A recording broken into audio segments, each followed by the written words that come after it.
ચાલો ને ખાઈએ રે જલેબી ફાફડા રે સાથે સંભારો રે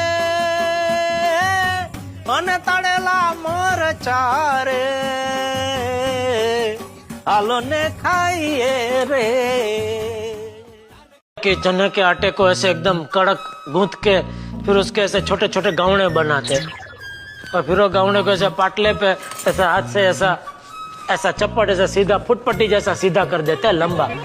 फिर वो चने की फुटपट्टी को ऐसे गरम तेल में तलते हैं। वो जो होता है फिर वो फाफड़ा होता है वो ચાલો ને ખાઈએ રે જલેબી ફાફડા રે સાથે સંભારો રે અને તળેલા મરચા રે ચાલો ને ખાઈએ રે।